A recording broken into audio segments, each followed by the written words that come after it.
şöyle tanrımı izzet eylerdi. Gerçeğin işlesin gelmemizi sevindir. Gelsin şöyle tanrını izzet eylerdi. Gerçeğin işlesin gelmemizi sevindir. Hayırdır erhamı ey ölüyor erçamı. Aman git kız geçler Ramı dersin neyden Anay toyul mübarek Allah toy mübarek Ahmet toyul mübarek, ay kız toyul mübarek.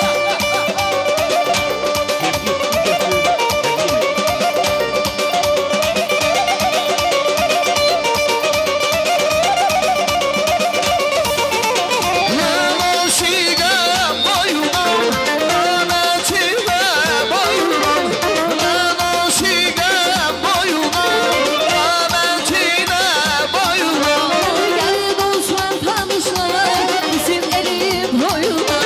Gel bozman tanışlar Osman Bey'in boyuna.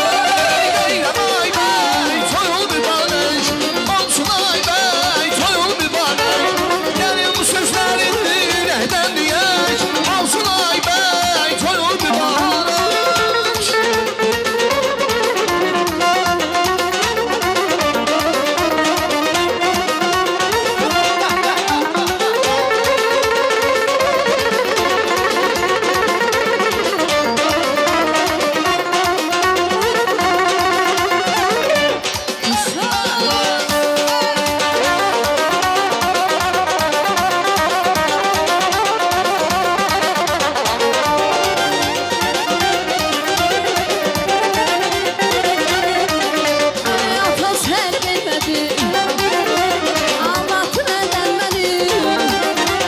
Görmek isterim seni Göster yüzün aynadan Aynadan güzel aynadan Balmadan güzel balmadan Aynadan aynadan Balmadan güzel balmadan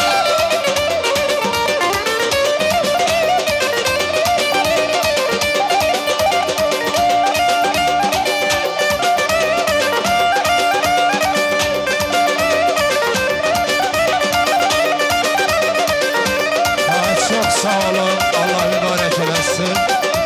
Teşekkürler. Ahmet toyul mübarek, ay kız toyul mübarek. Ahmet toyul mübarek, ay kız toyul mübarek. Allah mübarek.